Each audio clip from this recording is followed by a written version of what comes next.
Welcome to tonight's tale, the Fairy Tale Theater podcast. It is hosted by myself, Emily. I'm from Atlanta, Georgia, and my co-host Eric is with me. Hello, I'm Eric from New York. And today we are joined by our guest host, Melina.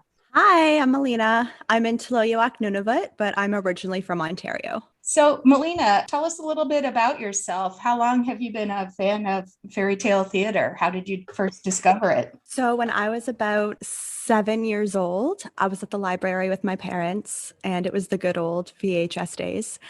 And then I saw this VHS of The Little Mermaid, and it was probably my favorite story at that time.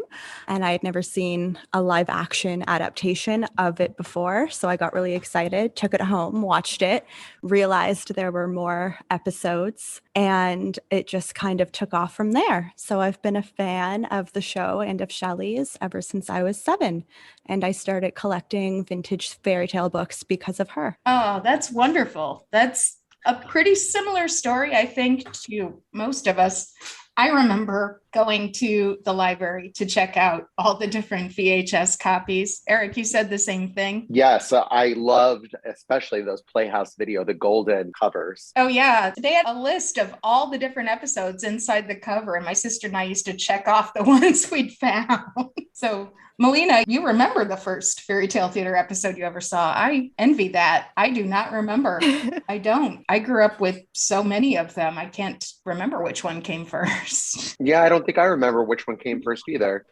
Tonight, we are discussing The Boy Who Left Home to Find Out About the Shivers, which was based on the fairy tale by the Brothers Grimm. Eric, do you have the background information on this one? The Boy Who Left Home to Find Out About the Shivers first aired on September 17th, 1984. It was part of season 3, and it was episode 7. Very cool. So this one came pretty much in the middle of the show. The first thing I like to talk about is what first springs to mind when we think about this episode. What do we remember about the cast, the costumes, the sets, the music, the story itself? I think what stands out to me the most is Vincent Price and Christopher Lee. And I just love how they were both horror movie stars and Hammer horror stars as well. So it's very fitting that they appear together in this episode. They were also BFFs.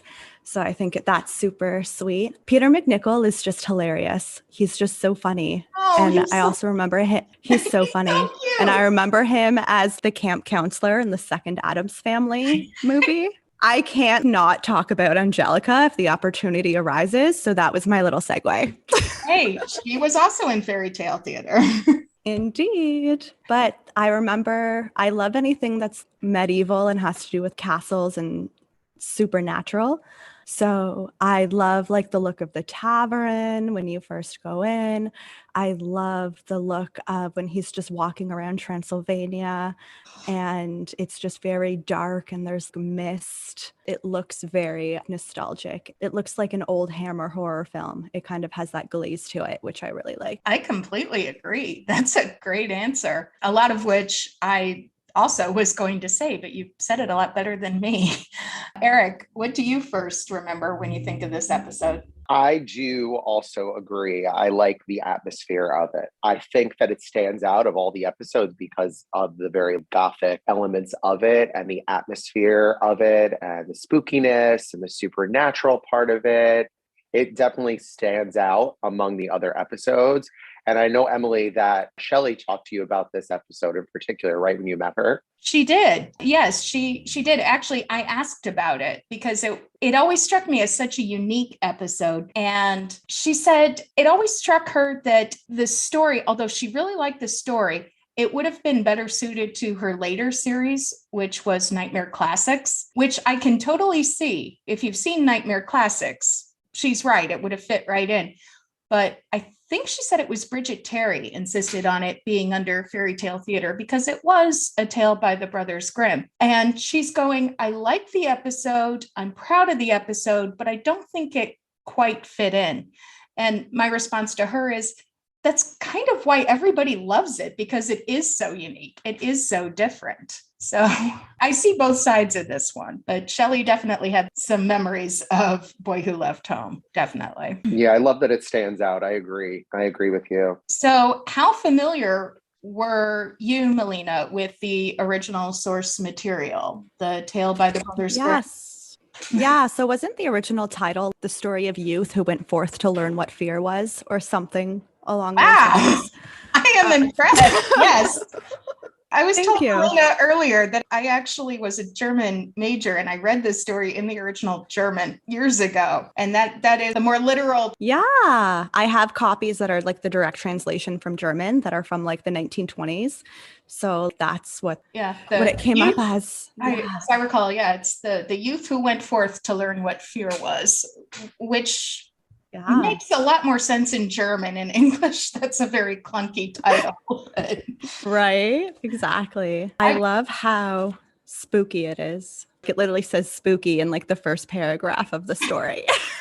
I will admit, I know I read the story years and years ago, but I do not remember it that clearly. Eric, do you remember it? I don't actually. I know I read it years ago because it's a very short one. And when I bought the Brothers Grimm, I bought that really pretty leather bound compilation of all the Brothers Grimm stories. And I know that I read that one because it was very short. And it does follow the episode very, very well. That's what I remember. I mean, maybe that's why I don't remember the specifics that well, because I remember Fairy Tale Theater pretty much got it. I remember the title vividly because it was so clunky. I do think, Melina, correct me if I'm wrong, but I think the ending is a bit different in the fairy tale from the episode. It's true. The ending is different because I know at the ending of the episode, he then wants to go and find out what the blues are, and he gets the shivers by her talking about wanting babies. And which is adorable. That was very cute. I know. And then the ending of the original one, she takes a bunch of cold water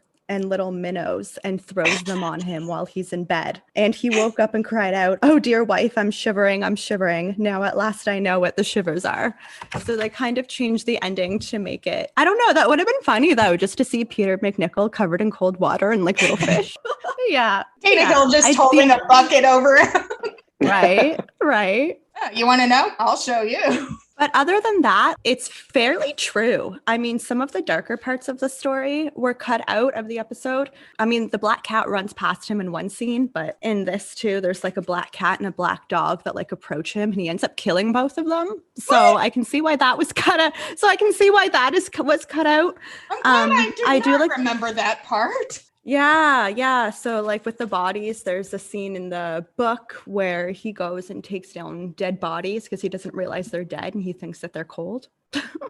So wow. Okay. That part was, it's like very, very dark. Interesting. But in terms of the plot, they stayed fairly true to the plot.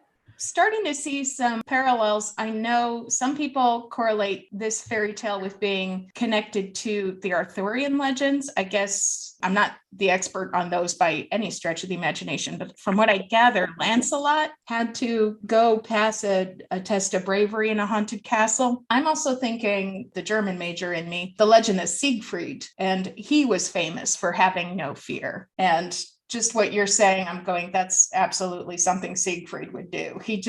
It wasn't that he was especially brave. He was just that dumb.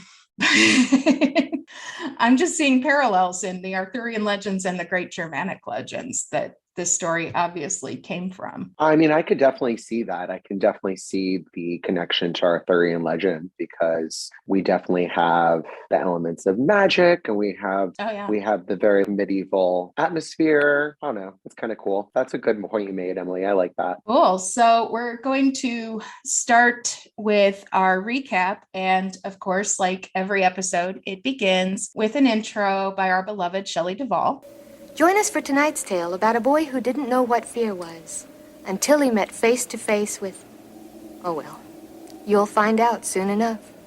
From the Brothers Grimm, The Boy Who Left Home to Find Out About the Shivers. She does specify that it's from the Brothers Grimm, and having talked to her, I understand why she did that. She probably felt that a lot of people are going, why are you including this dark story? You know, like last week we had Jack and the Beanstalk. What's this? I think she wanted to emphasize that this was a fairy tale. Any thoughts on Shelley's intro? I love how you can hear like the owl hooting or one of the birds start hooting, and then she kind of like looks behind her, like pretending to be freaked out. I think that's really cute. That was adorable. They love that owl sound effect. They just kept using it. They paid did. for it. Let me just use this in They all used the it episodes. a lot.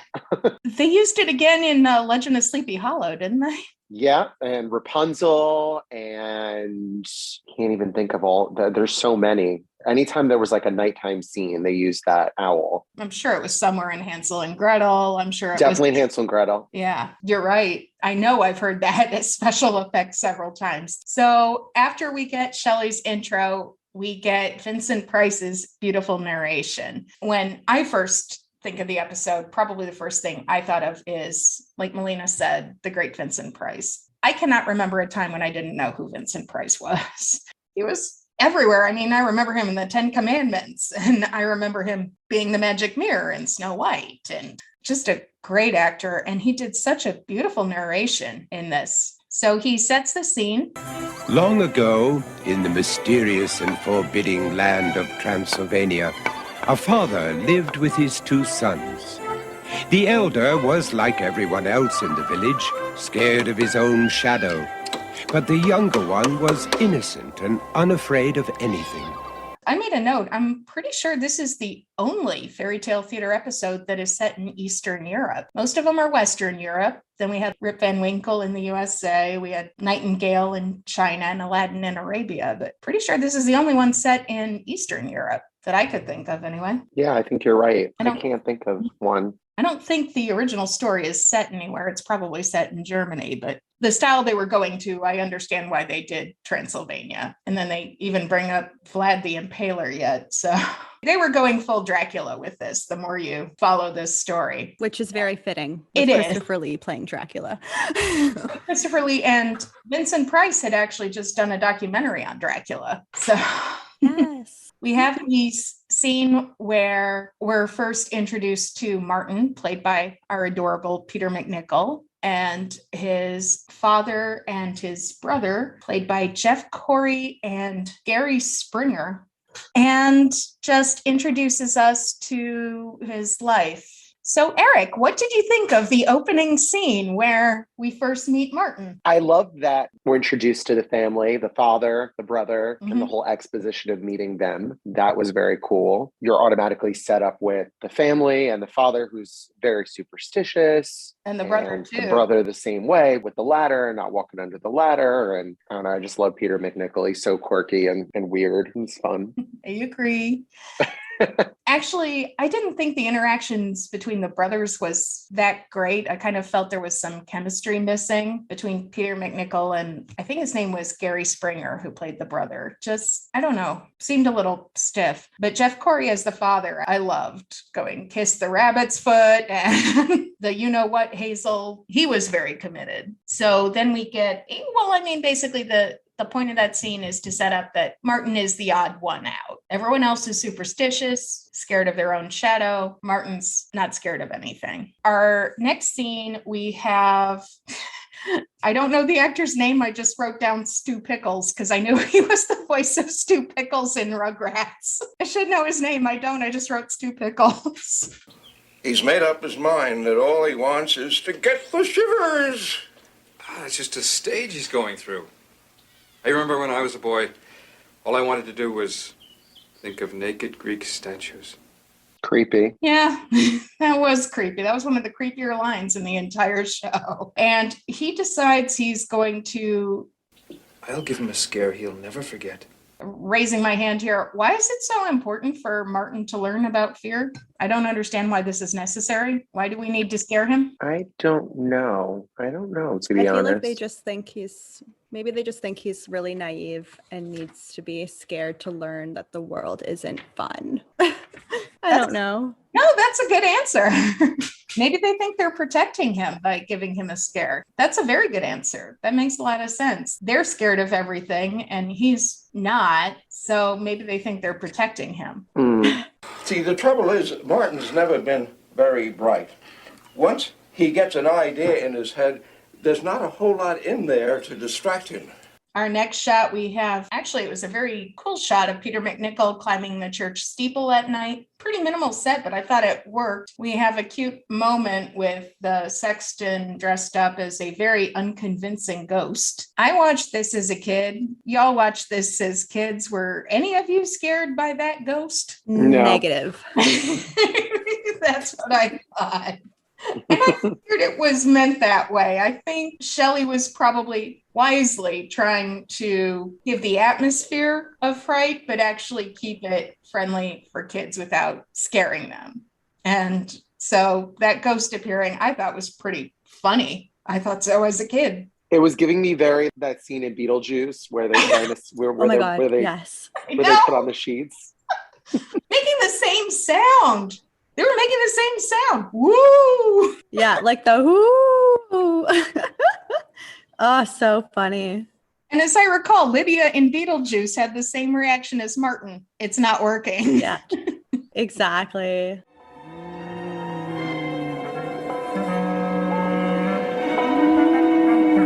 You're trespassing on church property. You know that.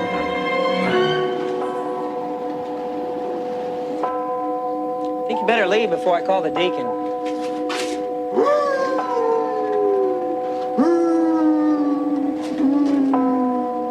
Now look, I don't know what you want, but I'm telling you for the last time, either tell me who you are or else. And he shoves him off the bell tower.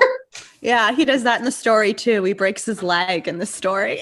I mean, this is very British humor. I mean, he shoved a man off a bell tower. He broke his leg, but it's funny more than anything. But it's funny. Especially the way Martin just goes on ringing the bell going, I warned him. So nonchalant. I could have broken his neck, but I'm here to ring this bell. Yeah. Hey, I gave him a fair shot. So I think Shelley handled this story very well, where atmospherically you feel it's very creepy, but actually it's very funny. Our next scene, we have Martin going back to his home, and the sexton is there on crutches, and the father basically disowns him. Heavens above, you bring nothing but bad luck to this house. I can't stand the sight of you. You give me the shivers. What? Here. Here's $50. Father, what have I done? Did I Take them and go out into the world and never tell a soul where you come from or who your father is. You mortify me. Doesn't really explain to Martin why he's being disowned. Martin hasn't quite figured out that the sexton's broken foot is because he was pushed off a bell tower. I don't think Martin ever made that connection. To this day, I don't think Martin has figured that part out. Our next shot is Martin walking through the graveyard. Yeah, so walking through the graveyard and spooky, scary skeletons should be playing in the background. But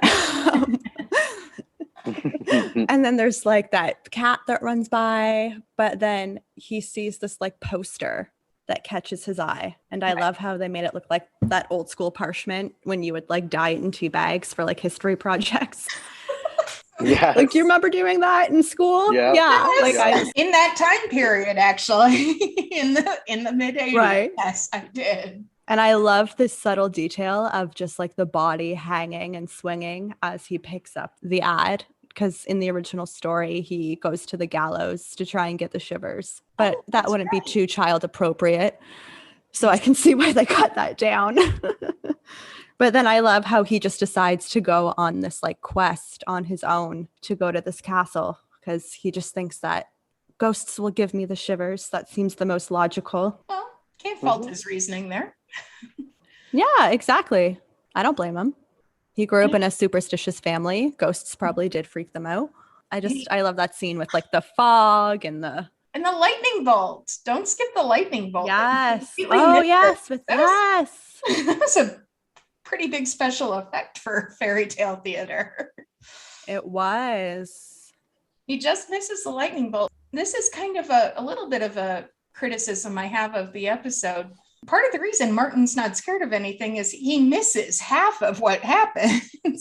He's just know. going And the like, other direction or walking away when it happens. Is it luck?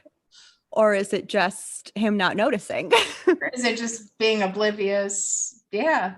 I guess fairy tale theater balances it out because he does see his fair share of scary things and they don't bug him. Mm-hmm. But I kind of think like the lightning bolt just missing him. Later, you'll see an axe just miss him. You kind of feel like some of it's just pure dumb luck. So we get another narration, I think, by Vincent Price saying he has to report to the Steak and Brew Inn. Did you notice how steak was spelled on the sign? Like they're gonna burn you at the stake? Like, well, later he says the king is the son of Vlad the Impaler. So like Dracula's steak. Yeah. I'm like, yeah. It's very fitting. They are just running with this Dracula theme all throughout. Right. Like, did you come up with that yourself? Yes. I like that scene. It's very funny. And I love when we're introduced to Frank Zappa because that's my favorite. He's my favorite. Frank Zappa, he had no lines in the entire episode, and yet how did he almost steal the show? He was hysterical. It was so funny. Let me see. We get our appearance of Frank Zappa as Attila. I don't think he's ever called that in the episode. I think that's just what they call him in the credits. And I won't say how old I was before I realized that was Frank Zappa. I thought it was a real hunchback. I didn't know what to think of that until later when I realized who Frank Zappa was. I go, that's so Frank Zappa. That's such a Frank Zappa thing to do. We also get our first intro of our lovely David Warner playing the innkeeper. You're looking for someone, you won't find him here. I'm looking for King Vladimir's castle.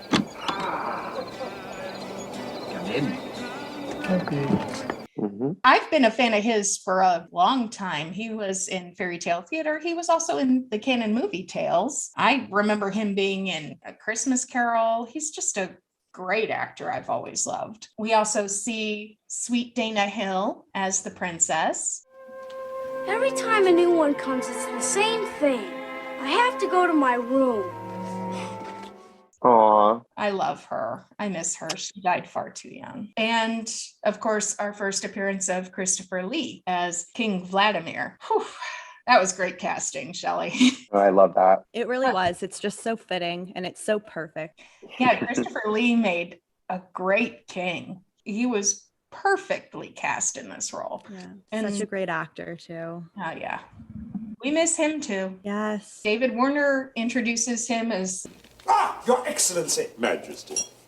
May I present King Vladimir the Second. The Fifth. He's the son of Vlad the Impaler. Vlad the Impaler was a real historic figure who was the inspiration for Dracula. And I like how they called him Bad Vlad. Right. It's so funny. Little side note, they turned Vlad Dracula's castle into a bed and breakfast, and you can go and stay there and you sleep in coffin-shaped beds. Oh, no, that's just wrong.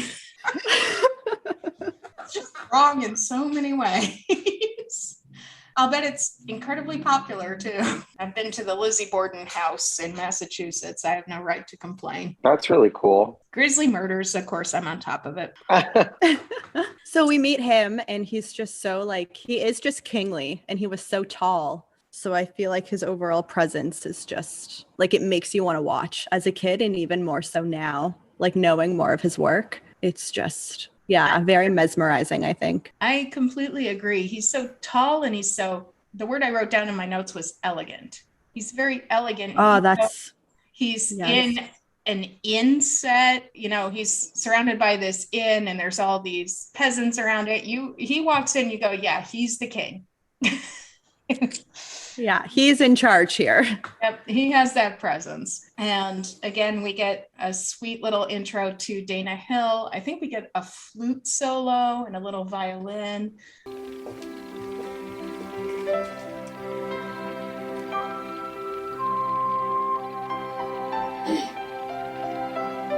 evening, sir. Oh, Good evening. My name is Amanda. My name is Martin. Are you the night clerk? Oh, yes. I hope I did not disturb your thoughts. Thoughts? Oh, no, I was just eating a peach. She looks so lovely. I always feel a little sad when I see her because we lost her far, far too young. Mm-hmm.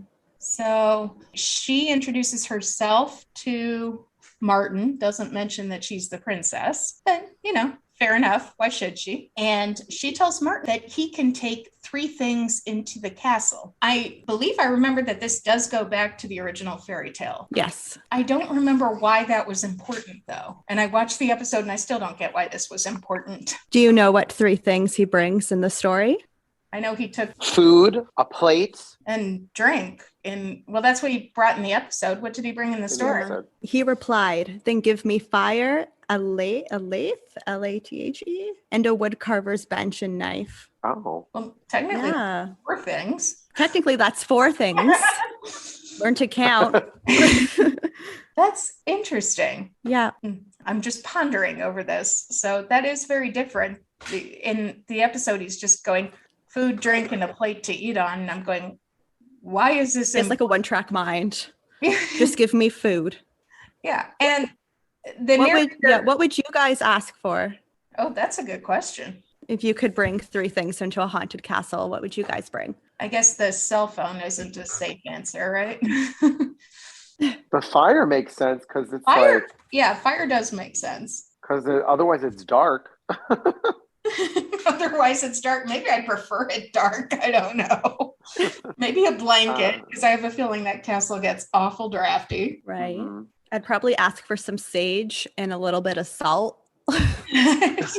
Edging your bets. I was kind of more at the Swiss Army knife kind of. Yeah, I can whittle on some wood or defend myself if need be. I think that's more where I am. Although, let's be real, I'd never defend myself with a Swiss Army knife. I'd just scream and run. I am a very good screamer. I used to get hired at haunted houses. There you go. That's your really? Oh my God. That's so cool. No, it's in my eyes, it's cool. Well, I did. I used to work at a haunted house because I screamed so loud. Yeah, I used to scream myself hoarse. I couldn't do it for, long hours. I could only do it for I don't know, maybe 2 hours. There's your useless trivia about Emily. And no, I will not do it into the microphone. Yeah, that's a hidden talent that is best left hidden. Anyway, getting back to that, the narrator says Amanda had provided Martin with valuable information. And I was going, did she though? Maybe she did, but I think he kind of wasted it. He does use the plate. I think so. Later, but did he do anything special with that woodcutter's bench in the story? So in the story, one of the ghouls tries to take it because he's just using it to carve wood and just sitting on it. And in the story, one of the ghouls tries to take it. And he's like, no, it's mine. That's about it. Yeah, that's about it.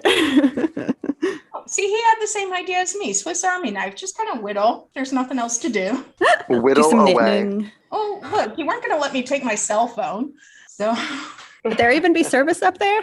There's service in Transylvania. Well, I don't know. Are we doing it now or are we doing it? That's a good question.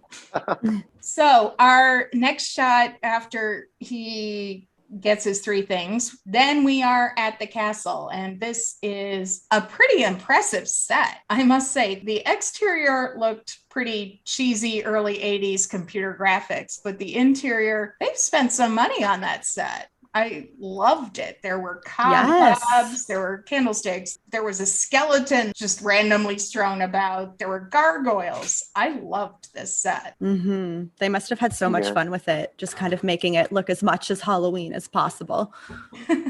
I would have had fun making that set.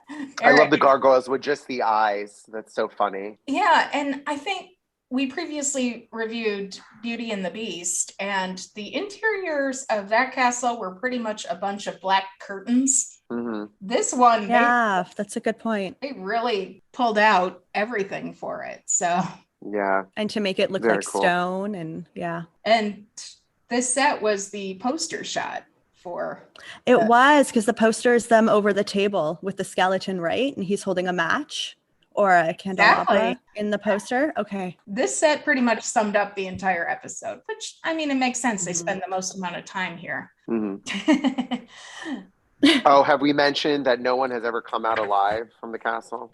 No, I don't think we Oh, have. yeah. I think we had one previous guy who made it one night, but no one survived 2 nights. And Martin has to make it 3. He's got to make it through all 3. That's right. So we do have our first appearance of a ghost, and it's just a woman walking past. And Martin, do we know who she is? Like if it was so. anyone involved in the episode or if it was just a random. I think it was just a random extra. Yeah, I've just always been curious about that. And I feel like you would be the person to know.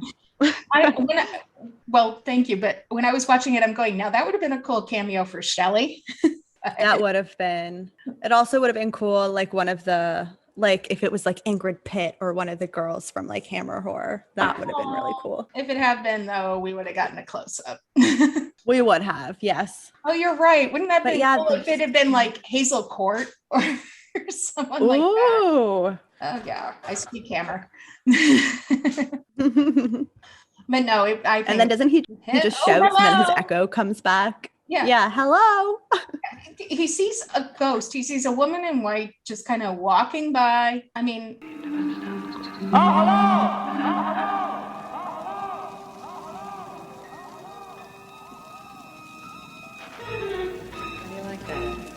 hello. And just says, hello, what's up? No reaction. That's it. Hey, what's up? And she kind of like it's totally normal. She half looks over, but keeps going, you know. She's got her ghost business to do. And he calls out, oh, hello. And then he goes, oh, Echo. Oh, and I like half expected him to start yodeling. He's just playing with the echo here.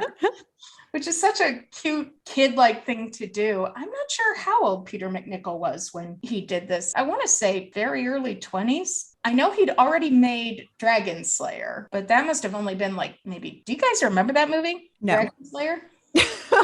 No. Okay. I'll be honest. Movie. No, that's all right. It's a good movie. Well, I think that's the one that Peter McNichol was most well known for at that point in his career. And he played the young hero who slayed a dragon. Basically, knowing Shelley's sense of humor, she took the young hero from that and made him the hero who doesn't know what fear is because he spent most of Dragon Slayer being scared out of his mind. You can see how Shelley's mind works some of the times. But anyways, Dragon Slayer, I want to say he was like 18. So I would guess he would have been about. It came out in 81. Okay. And this was 84? Yes. Okay. Yeah. So he would have been like 21, 22, something like that when he did this, which would have made sense. But very often with fairy tale theater, they cast actors that are older than their parts, but make them just seem naive. They did that with Goldilocks, Jack and the Beanstalk. Peter McNichol was certainly playing younger than he actually was. Okay. He had the baby face to match though, and still does have quite the baby face. He does. He had it. I watched all the seasons of Ally McBeal and he still had the baby face. So we get Martin poking around the castle. He's playing with the echo. He's playing with a gargoyle who's about to grab him. And then sweet Amanda comes to his rescue and she saves him from the gargoyle that was about to grab him. Amanda, what are you... Behind you! The gargoyle! He tried to grab you! No, this is stone. Amanda, look. It's just cold, hard stone. It's carved into the wall. Martin, watch out. Yeah. It's so funny. It's carved to the wall, see? And I love how after he knocks it on the forehead, we get that shot of it just opening its eyes and then just like, ugh. Just crossing his eyes going, it's yeah. just stone. It can't hurt you. So Amanda actually supposedly saved his life here, although I'm not sure how the gargoyle was going to kill him by grabbing him, but I'm sure they would have figured out something. I don't know. But anyway, Amanda rushes in. She saves him from the gargoyle. And then we get another sweet music cue. And the 3 items that he brought in, he kind of brings out to have a little date with her. It's like, oh, you want some food? You want some of my wine? He uses the knife that was in the skeleton to cut the food, and nobody comments. Delicious. Delicious. Yeah, is Yum. that sanitary? It's medieval Romania. What do you want? I really like the chemistry between Amanda and Martin. It's played very. Oh my God, it's so cute. It is. Just like two kids, and they both haven't really, like he says that, I haven't met many girls. So he's like so like awkward and like shy, but in like a really sweet way. And she's kind of been like locked in her room and like hidden away for probably most of her adolescence. So it's just these two like young, naive, and they're so interested in one another, but they don't really know how to make the first move. I know. So I think the chemistry they have just works like so well together, and it's just so sweet because they come from similar situations but don't really recognize that. Yeah, they're both very much at the, I think he likes me. I think she likes me. So Amanda screams when Martin looks away, and this is another near-death experience. She screams. He says, you drank the wine too fast, because when you drink wine too fast, it makes you scream. And she passes out, right? That's true. She did pass out. She fainted. Oh, that must be what he meant. She drank the wine too fast and she passed out. Is that when the blade comes like out of the ceiling? Yeah. Yeah, which is kind of a nod to the pit and the pendulum, which Oh, Vincent you're right. Price was in. You're right. Yeah. It is. I hadn't thought of that. You're absolutely right. That is a nod to Pit and the Pendulum. Good old Edgar Allan Poe. So then, that's pretty much the end of the night, except Amanda gets taken. A Grim Reaper comes out, tries to attack Martin with the sickle. Martin dodges being decapitated and keeps yelling for Amanda, but it's not like an overly concerned, what have you done with Amanda? It's more like, yo, Amanda, what happened? Where are you? To be fair, he's not worried about being decapitated either. He's just not worried. He's more going, what's going on?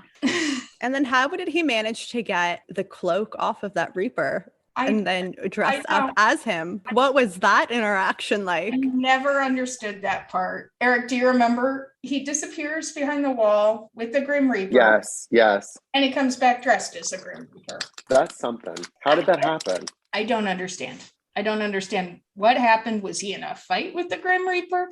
Did the Grim Reaper just decide to go streaking? So he put on his cape? I don't know. He killed him and took his cloak? I don't know. Well, he tossed the sexton off a rooftop before without a problem. I don't know. There's some unanswered questions here. Okay, so next morning we get the king and the innkeeper who are arriving, they think, to pick up his body. They're disappointed to find him alive, and he's disappointed that he's still not scared of anything. We go back to the inn, and Frank Zappa keeps trying to give him an apple, and the Georgia girl in me loves that he keeps going for the peach. I don't know. Team Peach, yes, thank you.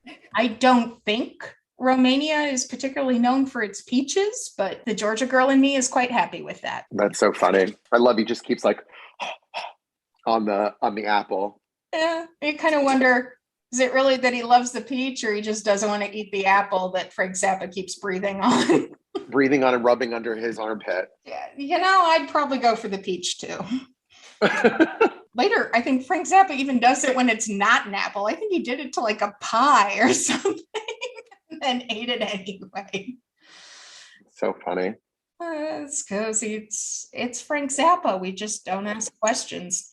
So that was a pretty quick little, it's not even much of a scene. It's kind of just a little segue into night 2. And he's sitting at the fireplace roasting marshmallows, which if that was one of his 3 items, I thought that was a much more creative choice this time. Mm-hmm. Stuck in a castle, well, might as well have a bonfire and start roasting marshmallows. I mean, why not? Enjoy your time.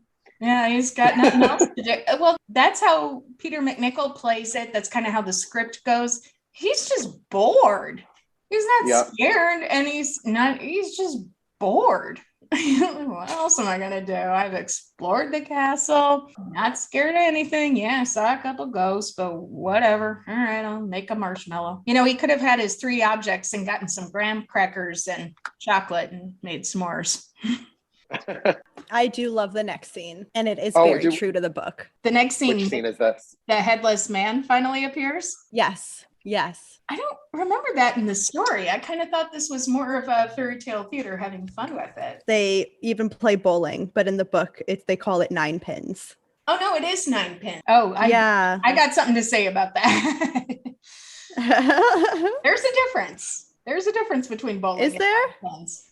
Yeah, bowling is 12 pins. 9 pins is 9, and there are slightly different rules. 9 pins are the pins are set up 3 rows of 3, and you get 1 point for every pin. But this is so random, but my brother was weirdly good at this game. This is why I know. But if you are able to knock down the middle pin without knocking down any of the others, you get 10 points. So that's how you win at 9 pins. You want to aim for the middle pin and not knock down any of the others. That's how you score the highest, because otherwise the highest you can get is 9. Why do I know this? Anyway, so 9 pins is a precursor to bowling. We'll put it that way. I mean, that is a good backstory I could have used as a child. Because I was just like, hey, medieval bowling, right? It was very useless trivia, but yeah, 9 pins is actually the old English game that preceded bowling, but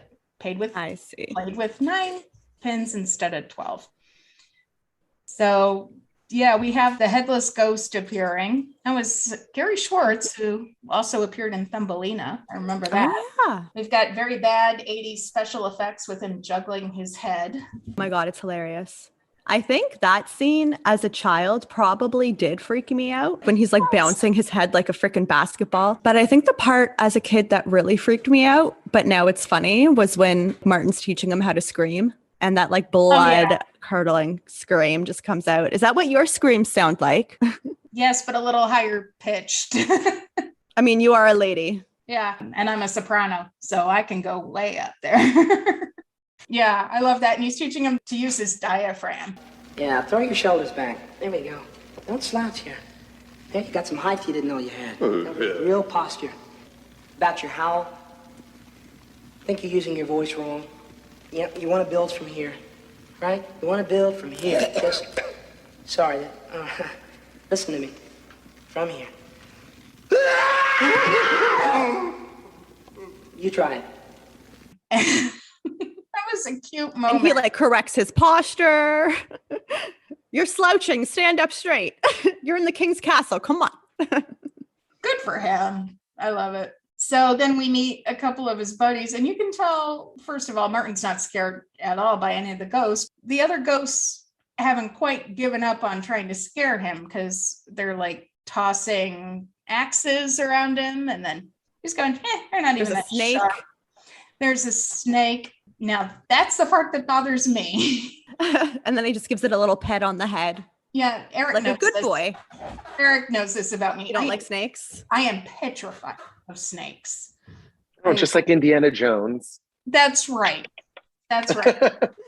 I am as brave as Indiana Jones. He's scared of snakes too. The snakes give you the shivers. They do. Like that's what gives you the shivers. Seeing it on the screen. I didn't like seeing it on the screen. I had to look away because I'm really not good with snakes.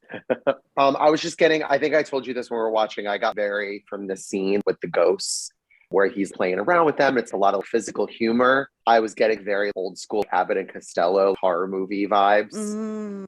Right. Very that. It's so, yeah. Weren't all of those guys, some of them were circus performers? Yeah. Yes. Okay. Because I think that's in the book that came in the box set or something that has little trivia in it. Because they're blowing fire and they're like juggling fire at one point. And it's not anybody just off the street can do that. So it's super cool though. I'd love to see that. Sword swallowing. I've always wanted to see sword swallowing. But what if it goes wrong? Do I want to see it then? I think that's true for most circus acts. If it goes wrong, I don't want to see it. We'll talk about that book of trivia that came with the DVD set. Do we all have the same set? Do we all own it? The green one that also came with like the deck of cards. Oh, I've got it. And I noticed that they took a lot of trivia from my old website.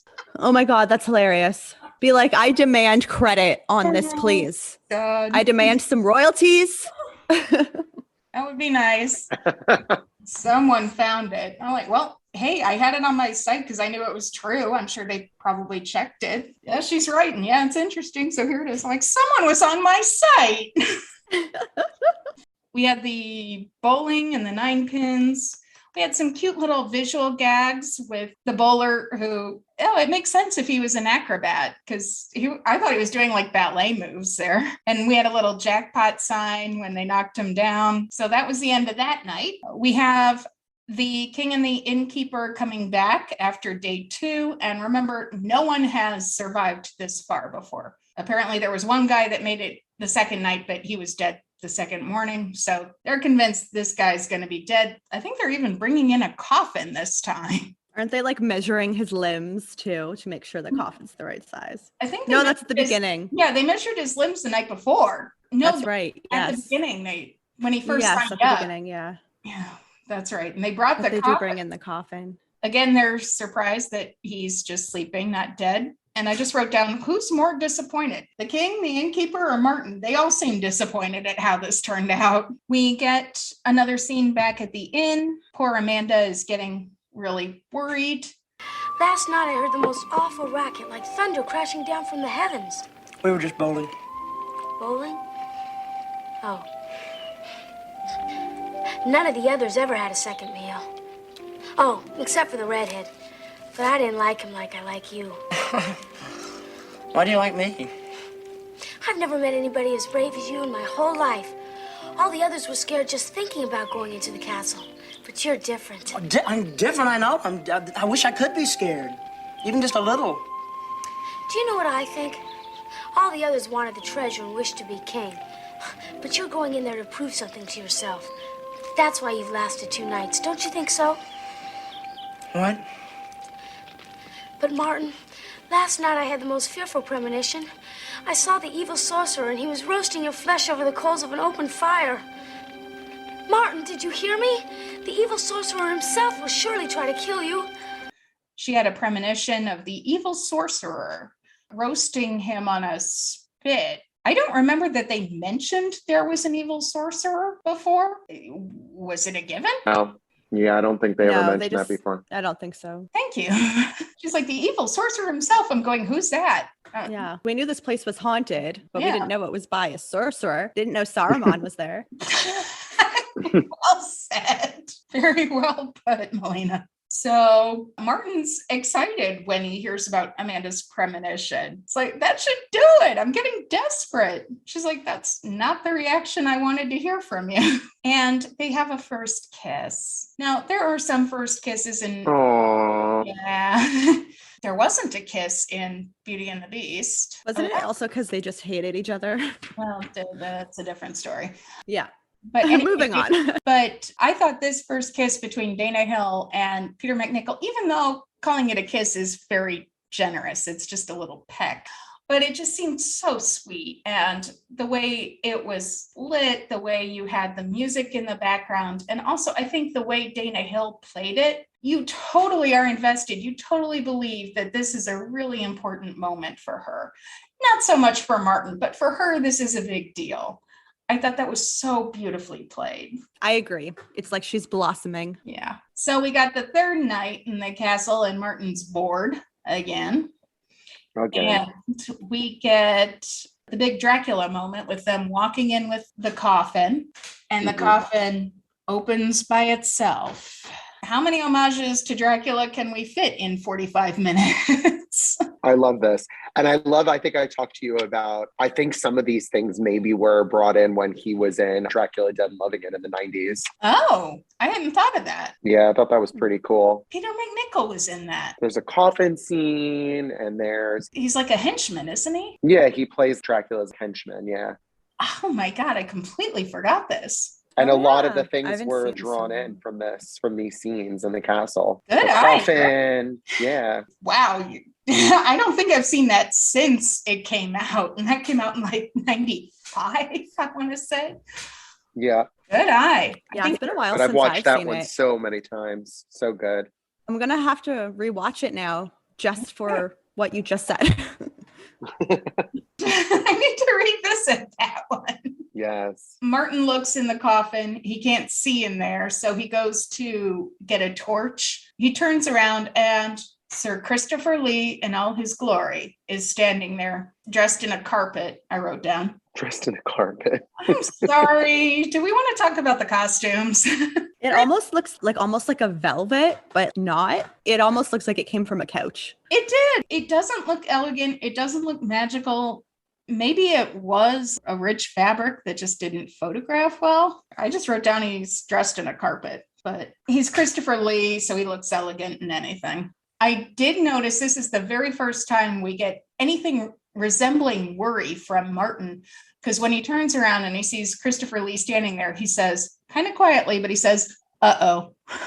This is the very first time I've ever seen Martin remotely worried about anything. He's going, uh-oh.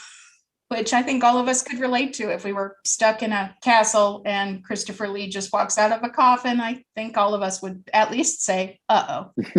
So we have Christopher Lee giving his monologue about how you must think yourself a worthy opponent. Martin kind of just shrugs. He's like, I don't know. I'm kind of just here for the ride. And he says, well, you're going to die. And Martin's going, okay. And he's going, look at your death. And it's a picture of Martin being spun over a spit on an open flame, which... Apple in mouth and all. I know.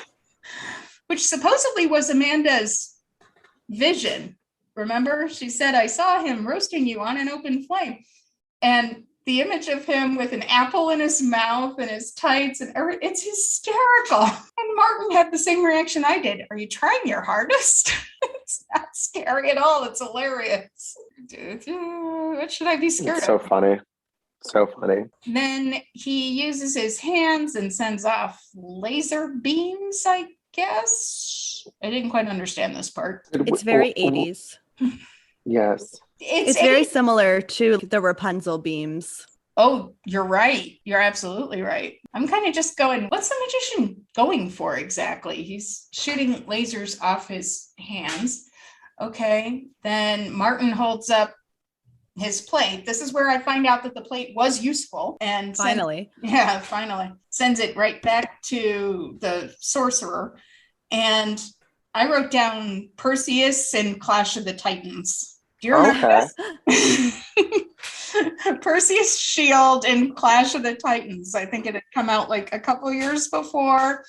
And that was the trick Perseus used. Harry Hamlin used his mirror on his shield to do the laser beams, which were a similar effect right back at Medusa. That was what that reminded me of. And we get Christopher Lee getting a taste of his own medicine. I guess, although it was going to kill Martin, it just made Christopher Lee extremely uncomfortable. And then Martin trips him, rolls him in a rug, and tickles him with the fringe. Okay, this is not a scary episode. Yeah, it's a little weird. Like I said, Shelley's trying to tone it down, but there's toning it down and toning it down too much. He's tickling him with the fringe and he's threatening to jump on him.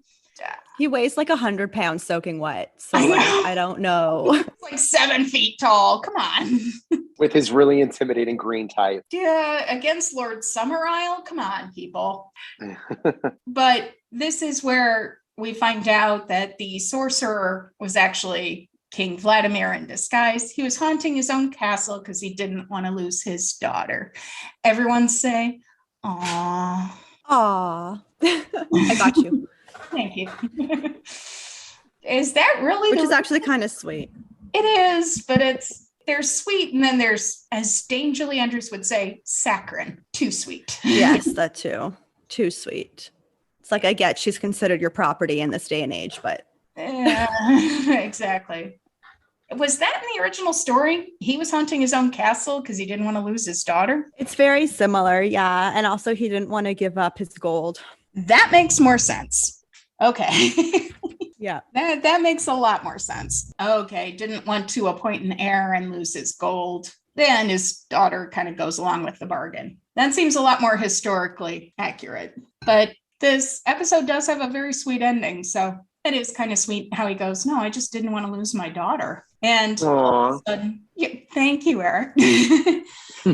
So all of a sudden, Martin's point of view completely changes and apologizes and flips him out of the rug, which was a cute special. That was a cute moment. I don't know if that was actually Christopher Lee rolling around in the carpet, but that was a cute moment. And he says, well, you've done it. You survived and you're going to get the castle. And then he does such a British thing. He mumbles under his breath, frankly, I'm sick of the place anyway. You have no idea how much it costs to heat it.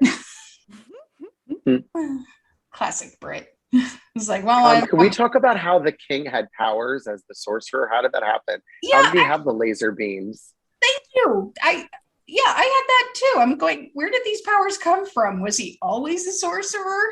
Was he like moonlighting as a sorcerer? Moonlighting as a sorcerer. Moonlighting as a sorcerer. Apparently he was, because he was, being king by day and sorcerer by night. And kind of wonder who all was in on this with him. Yeah, like did the innkeeper know as well? Did his daughter know? Because he was apparently killing a bunch of innocent men who were trying to win. Or am I thinking too far into this? I'm not supposed to think that far into it, right? No, go as far as you want. Can.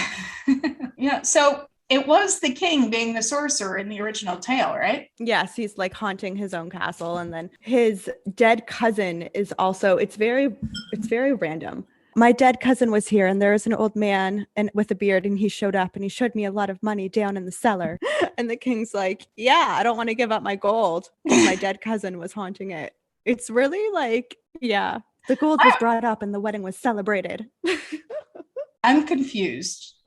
Yeah. So in the story, the king was like partnering up with like the ghost of his dead cousin. Oh. And it's one line.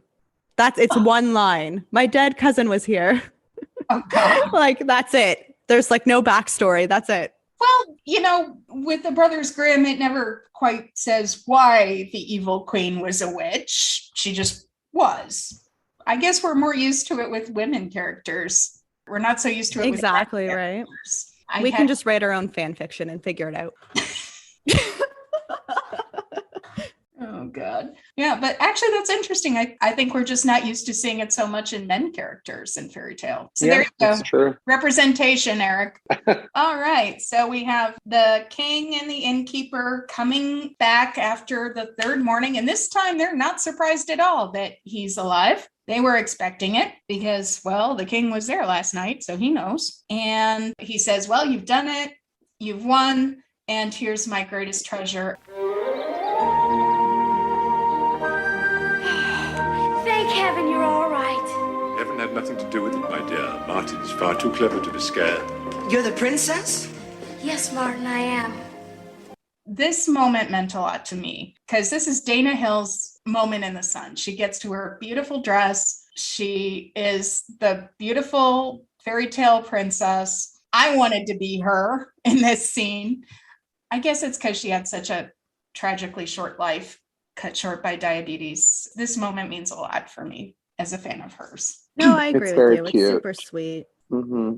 So she comes up and she's revealed to be the princess. And she announces to her father very proudly that we have even kissed. And Christopher Lee does a great British father going, not sure I entirely approve, but okay, you're getting married. So that's, I guess, I'll look the other way. He had one daughter in real life, too.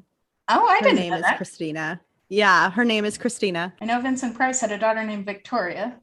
So, did you know that Vincent Price and Christopher Lee have the same birthday?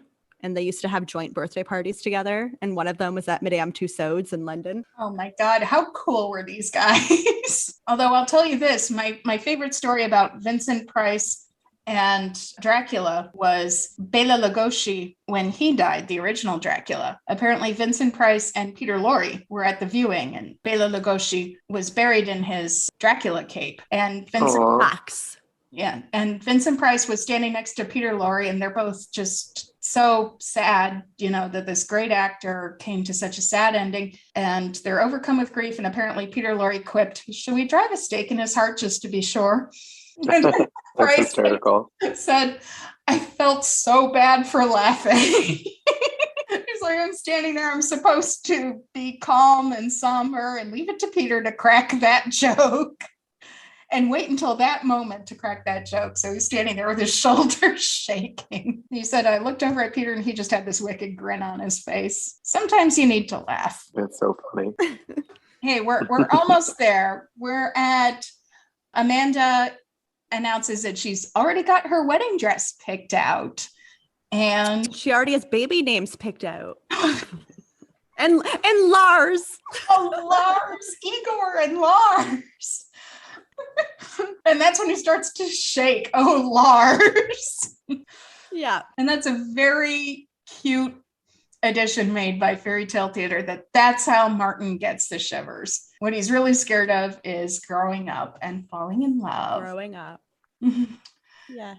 Aww. It's adorable. It is sweet. I love her dress in the next scene when they're sitting on their thrones. That icy She blue. looks so pretty. That beautiful. That was a great color for her. I agree. I think Dana Hill never looked lovelier. So they're married now. We cut to them married, and Martin finally gets a good outfit. I think he's wearing the same crown Rene Auberjonois wore in. I was gonna freaking say that. I was like, it looks like the one from Frog Prince, man. And his head is so small that it just looks so big. It sure looked like that. His head looks so small. It's hilarious. Okay, so Frank Zappa again tries to offer him an apple by puffing on it, and Martin still picks the peach, and Amanda has the blues. And Martin realizes he's never had the blues. So what are the blues? Would I know them if I had them? So that's. Have you ever felt emotion? That's a good question. Well, he finally got fear, and no, that's a good question. Right. Have you felt emotion? I don't have a good answer to that. I know, right? Well, but I love her sigh. It's just so dainty and ladylike. Just the, oh dear. Nothing. I guess I have. She plays it so well. She does. I think she would have excelled in more leading lady roles had she been given the opportunity. I think so too. It's sad we lost her so young, but she did go into voice work later in her career. I think she did a lot of Disney voice work, if I'm not mistaken. I think she was in Darkwing Duck, but what happened was she had type 1 diabetes and it stunted her growth. And it also made her skin appear very puffy. So this is when she was her most beautiful. She was like about 21 here, but the diabetes affected her physical appearance. So that's why she went into voice work. And then she died in her early 30s. So it said her diabetes ended a promising future in athletics when she was 10 years old. What did she play? I think she was a runner, if I'm remembering correctly. Oh, interesting. Yeah. So can we talk about her little appearance in the Grimm Party special where she's in like the bunny costume and talking about why the episode is so important to learn how to overcome your fears? Oh, that's really sweet. That was sweet. I don't remember exactly what she said. Do you? Something along the lines of you have to like put yourself out there and see what's out there and conquer your fears because there's always going to be like obstacles in life. It's something along those lines, but it's very true. And she just says it with a smile on her face and is very convincing, very motivational speaker like, and all while wearing a bunny costume. But that makes sense for her because she was very much overcoming her physical limitations to try and be a leading actress. Yes. So she's a very inspirational young lady. I admire her spirit very much. Okay. So we made it through the recap. Yay. I'm just having so much fun. I feel like I'm at a party. Aww. Well, welcome, Melina. We're so happy to have you. Welcome to our world. Thank you so much. And one of my bestest friends, who's also named Emily, she lives in Australia. She's the one who got me in Hammer Horror. I remember I showed her this episode for the first time. Oh. She knew about this series and she had seen Snow White because of Vincent Price, but she didn't know they were kind of in this one together. Wow. So we watched it together over Zoom. This was pre-pandemic. And the entire time she was like, just like freaking out and was like so excited and was like telling me like little facts and little trivia. Jokes. Yeah, there's so many. Oh my God, there's so many. Yeah. I love it. But yeah, so the joy of fairy tale theater continues. Absolutely. That's why we're still here talking about it. I love that I found a community and people I can talk to about it. And we're here for you. Yes, we are. So summing up, what were your favorite things and least favorite things about this episode? Eric, I'm going to go to you first.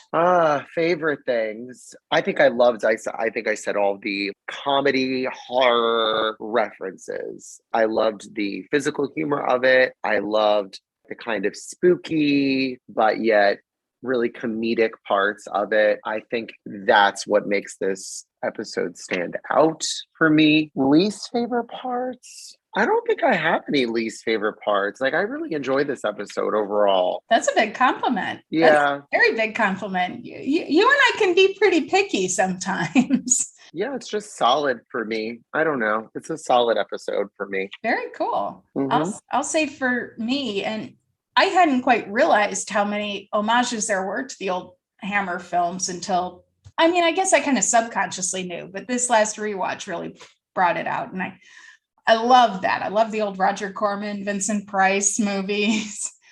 I love catching all those little inside references. It was a great cast. This was probably the perfect cast. From Frank Zappa, didn't have a line, to adorable Peter McNichol. Just the cast was on point all around. I think my least favorite things, it seemed to drag on a little. I think the pacing was a little slow at parts, although they did their best, but something about it seemed to drag. And I can't quite put my finger on what that was or how to fix it. That's my one critique. Melina? I love like the gothic setting. And I love how this one, like we said at the beginning, was super spooky and more darker than the other episodes. So I kind of like how they ventured down that path. Again, I love the cast. I love how they just cast a horror giant in this. It's just like so horror fitting. giant? Right? Which one are you talking two about horror there? giants. But two of them, both of them. Yeah, it's just so fitting. I think my least favorite part, because it's kind of like comical, the lightsabers coming out of the eyes. I know it's kind of like foreshadowing into the future of Christopher Lee's career. No, that's a good point. But yeah, it just didn't really make sense. I think it would have made more sense if he had pulled out a wand or lit some shit on fire. Can I curse in this? Sorry. Go for it. Yeah, so that was probably just my least favorite part. If he went all Voldemort. Yeah. And also the jumping up and down while he's in the little rug. Come on. That didn't. You're the size of a child. What do you plan on doing? That didn't seem quite right. Yeah. But overall, I think it holds up overall. And I love all the nods to all the old horror movies. So, Eric, have you found anything from my past to haunt me with? You know how we love that tripod site of yours, Emily. I know the one. I know the one. And the spinning stars. Oh my God. They're like the perfect touch. I think I put that up in 1998, circa 1998. Does it tell you on here? No, I'm just remembering because I know I was in high school. So should I read your review? Yes, please. Or do we want to do I can hear the cringe in your voice. I do not remember what I wrote about this episode at all. Some of them I remember very vividly. Some of them I have no memory. I really do not remember what I wrote about this episode. So you gave it 3 stars and you said pretty spooky, but a lot of fun. This is another personal favorite of mine, mostly because it is so unique. Based on a not so well-known tale from the Brothers Grimm, this is the tale of a boy who has never known fear. A very young Peter McNichol stars as Martin and gives a hysterical performance, being driven from his home by his paranoid family. Martin sets forth to discover the Shivers, answering a proclamation to rid a haunted castle of ghosts. He goes through one terrifying night after another, completely unafraid. While Martin's unafraid, I should warn you, the castle scenes scared the heck out of me when I was little. They did? Okay. Still lovely. Amanda, played by Dana Hill, keeps him company at the inn, as does David Warner. Christopher Lee is typecast as the Spooky King, and Vincent Price does the narration. All in all, the atmosphere of this episode is definitely achieved and brings a very good fairy tale to new life. Wow. I really liked it when I wrote that. I guess I had some mixed things because there were parts I really liked, and I stand behind a lot of that, but I don't remember finding any of it actually scary. But I also remember I was writing that website with the idea that kids might be looking for it. So I was trying to do little warnings. I know I did one for the Nightingale too. I know I warned about a scene. I was one of those kids. The Nightingale scared me. I don't remember Boy Who Left Home scaring me, but Nightingale scared me. Sleeping Beauty scared me. Beverly D'Angelo was like a little too much for me. It was like a lot. Oh, that's a good one. Yeah. That's interesting.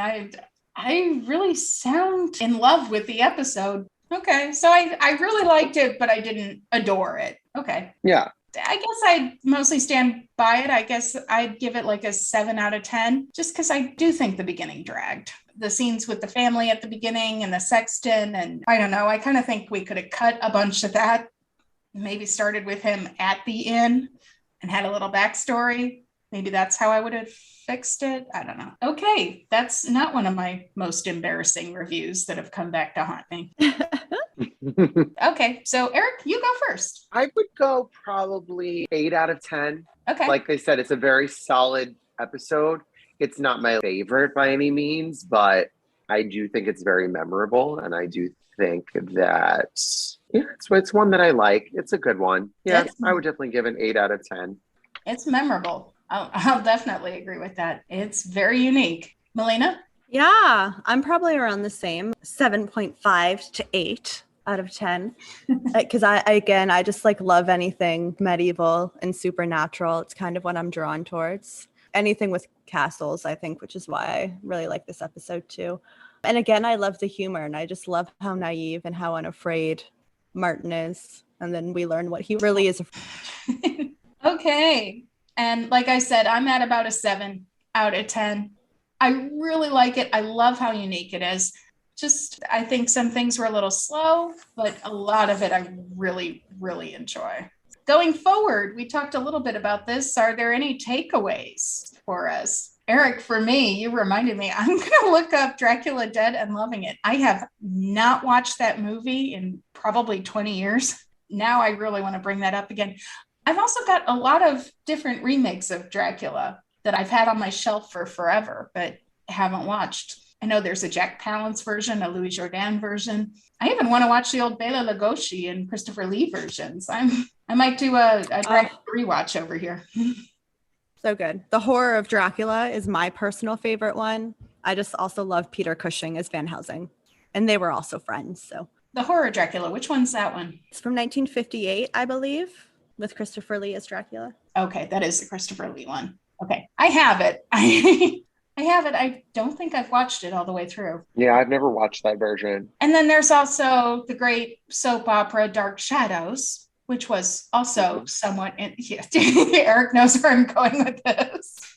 Don't get Emily started on Dark Shadows. So, yeah, as some of you know, I am a big fan of the old soap opera Dark Shadows. Part of it was inspired by Dracula. And actually, it turns out, I found out in later years, our great David Warner from this episode, big fan of Dark Shadows, and was even in some of the sequel series that were made not that long ago. There's another connection there. Very cool. Okay, were there any takeaways for you, Eric, from this? Takeaways. Like anything you want to learn more about, actor, source material?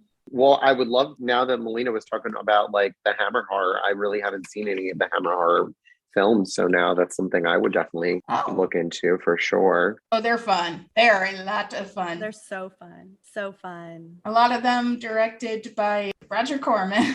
And Eric, we saw a musical based on one of Roger Corman's films, Little Shop of Horrors.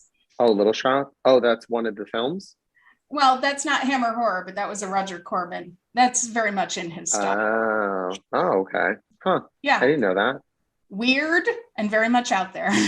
Yeah, Roger Yeah, Corman directed a ton of them. Very cool. Yeah, we went to see Little Shop of Horrors off Broadway a couple of weeks ago. Oh, that's cool. Anyway, so Melina, any takeaways for you? I've always been really interested in like behind the scenes with like anything that I watch. So I think I want to know like what Shelley's pitch was to Christopher Lee and Vincent Price, or if they were on board like right away. I think that's what I would want to know more about. Good question. And if they had if like they had have said no, like did she have a backup plan? She always had a backup plan. That's true, and a backup plan for the backup plan. Yeah, that's how she ended up playing Rapunzel herself. Wasn't that how Rumpelstiltskin happened too? Because Yeah. didn't she originally want Madonna? No, Madonna was going to be Rapunzel, I think. Oh, I thought she was going to be the miller's daughter. I'm getting my R's mixed up. I'm pretty sure Rumpelstiltskin was always going to be Shelley. Yeah, she really liked that red wig. She wanted to wear that red wig really badly. So yeah, and oh my god, that's so cute. It was only the second episodes, so that's true. It was still really new. Yeah, but she said most of the time when she popped up and she wasn't actually just doing the intro, most of the time it was because someone pulled out at the last minute. Is that why she played Snow White's mother as well? I think there was someone else who was slated for that cameo, but I don't know who. Well, I guess that's a wrap. Thank you for joining us for tonight's tale. I'm Eric. I'm Emily. And I'm Melina. Thank you so much for joining us tonight. And remember to live happily ever after. Thank you and good night.